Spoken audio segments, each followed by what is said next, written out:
a pleasure for us to be here, as we have been here many, many times before. I think I started coming here to teach in, I don't want to say it, but I think it was 1990.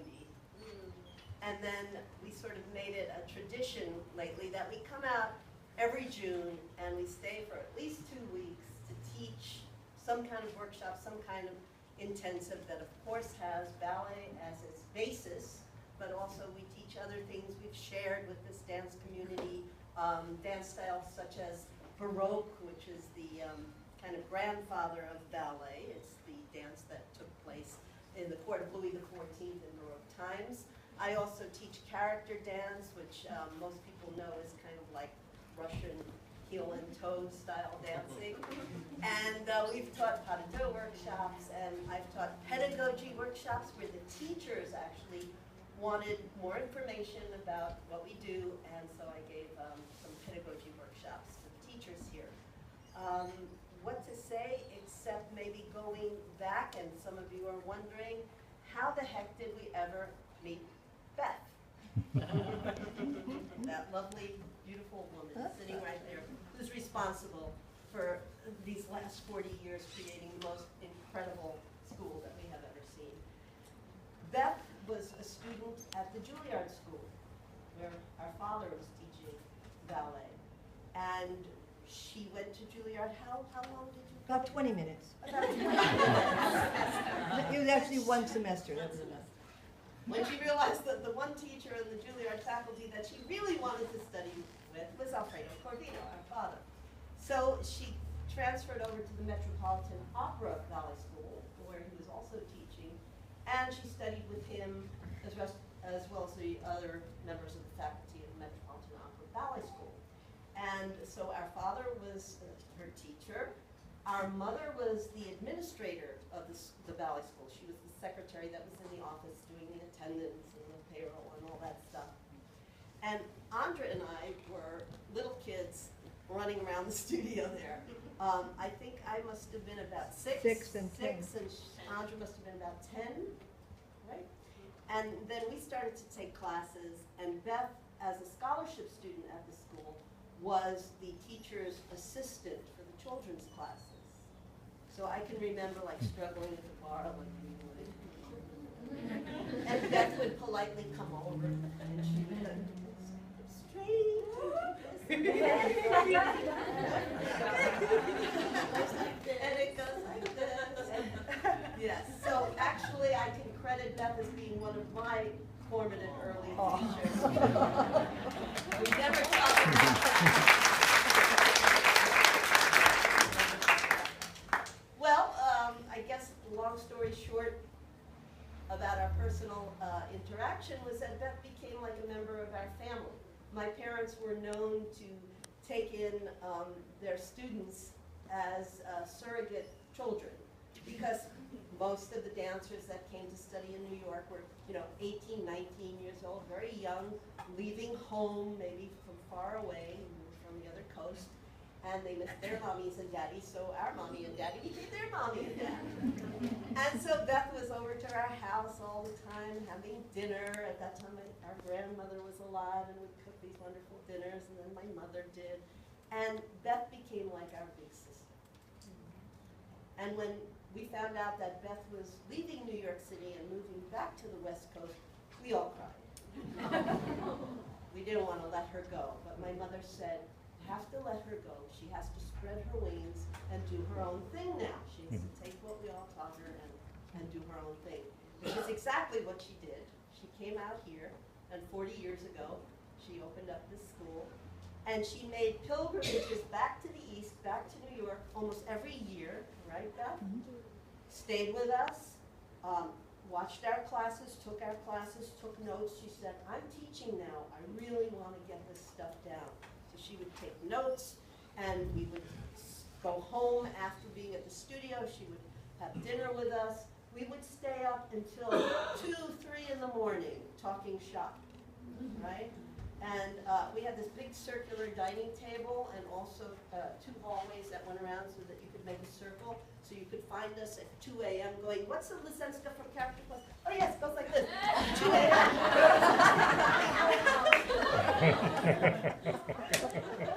I still don't get it. I still don't get it. So that's how we know Beth, and then we started coming out here and doing stuff with her when my dad was still alive. He passed now, it's 11 years ago, in 2005. He used to come out here and do the workshops with us all. And yeah, I mean, I think everyone's kind of said it all about the work that Beth has done in creating and maintaining the school, and also in passing on the torch to wonderful Claudine Nugget.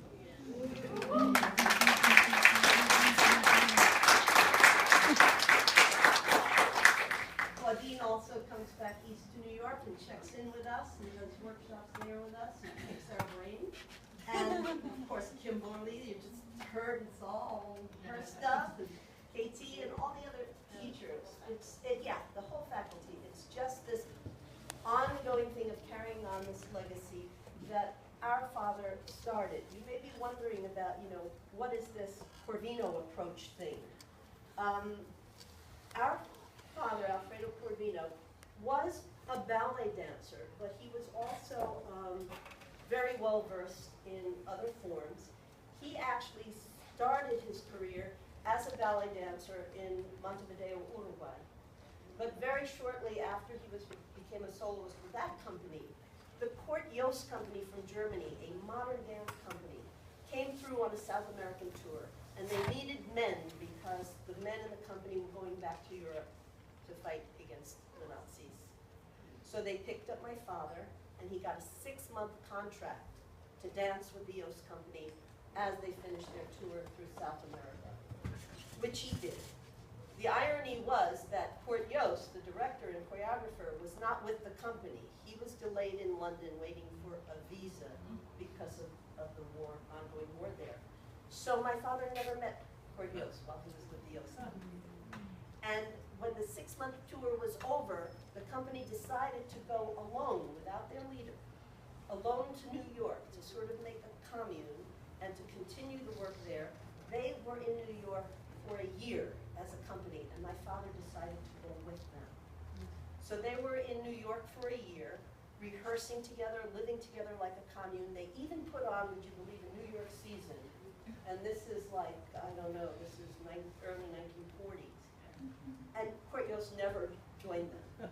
So the irony is that my father never met Court Yost, even though he was with the company. And that was a fairly, I would say, a modern dance sensibility, but also based in the ballet technique.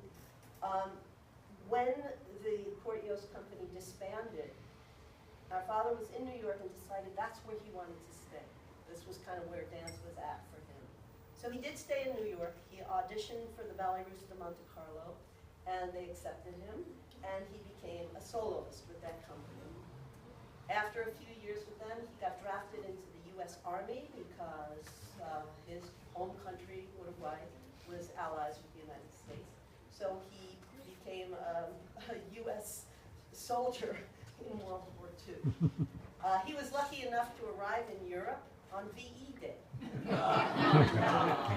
He always said, I'm the luckiest man on earth. So he didn't see combat, thank God. He joined the special services and did some performing and did the occupation. And as soon as he came back to the U.S., letters that had been going back and forth with our mother as a friend, because she was a dance photographer and met him during rehearsals and performances at Ballet Russe. These friendly letters, while he was overseas, turned into love letters. I read them after my parents passed, and it was just really amazing. It was like a Hollywood story. So he came back to the States, and they got married, and they wasted no time in starting. This one first. Yeah.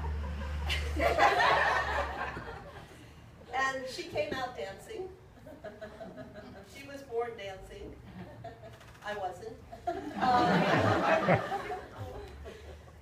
No, never mind. And then he continued to perform with the Metropolitan Opera Ballet. And then I was born, and when I was about, I don't know, a few months old, he went away on a tour with the Met. They had springtime tours of about 2 months duration, May and June.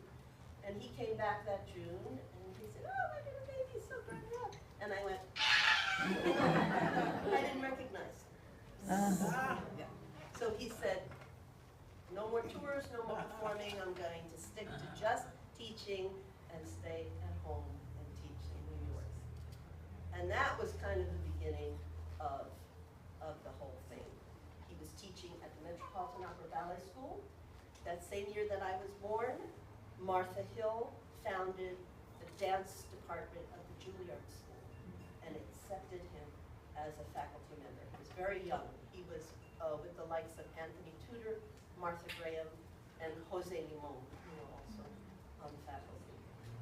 And one thing led to the next, and he just took all of his dance knowledge from all of his ballet training that went across the board from what we call the Russian school, the Italian school, the French school, the Danish school. He took all of that knowledge, all of his experience with the Yost Company, their kind of modern approach to dance, and he made what we now call the Corvino approach.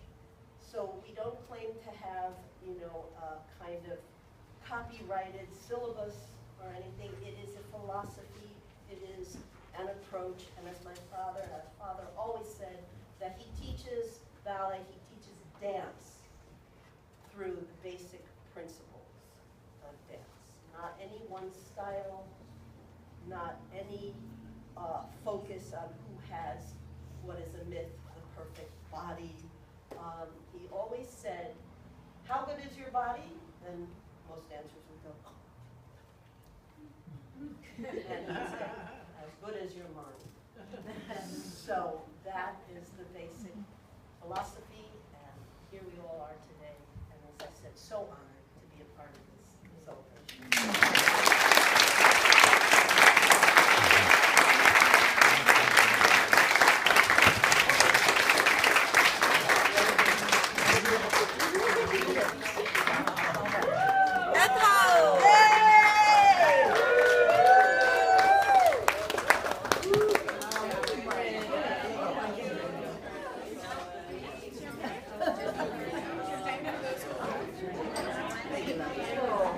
More than close, but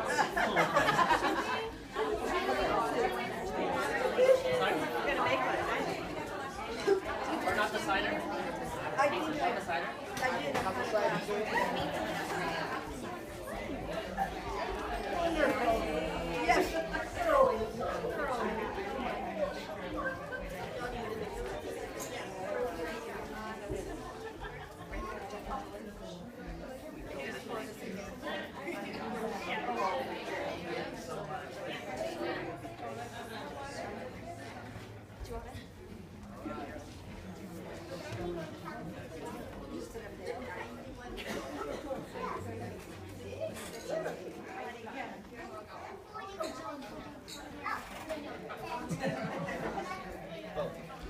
Does everybody have something to drink for the toast? Everybody's okay?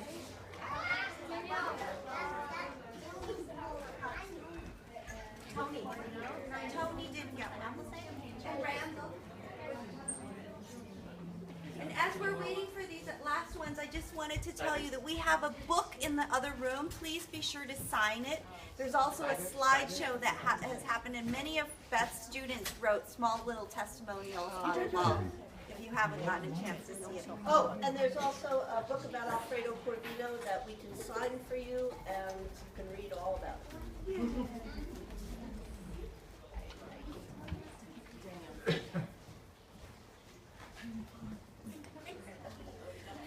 Can I say one word? Yes. No, say two, three, four. Gratitude. So much. All these pieces of my life, friends, old friends, friends we met along the way, dancers I picked up and dragged with me. my babies all grown up to be such beautiful women and accomplished dancers. This wonderful energy that Claudia brings to our studio, bringing in aspects of social justice. She cares so much for these kids, our kids, the kids who are affluent and their parents are able to pay for the lessons. She goes down into the bowels of Oakland and gives new experiences to girls who are in danger of being trafficked. It just touches my heart so much. Kimberly, with her dedication to, if you want to dance, you can be in my company, and then she makes them dance and be in her company. And they're so gorgeous, and so warm, and so wonderful. George and Jeff, we just go out to lunch and talk dance forever. That's true. Freesia, I mean, I'm going to miss somebody here. I know I am. What a day. I'll never get over this. Never, never, never.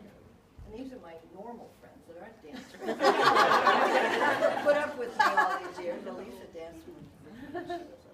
Then I have to say something. My husband, bless his heart, built this space for me. In fact, he made it possible for us to buy this building, which is a miracle in today's world because we can stay here forever. And I couldn't have done it without him.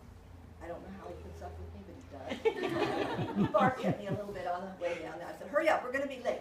Oh, anyway. Shush. Thank you. Thank you. Thank you. I'll never be able to stop there.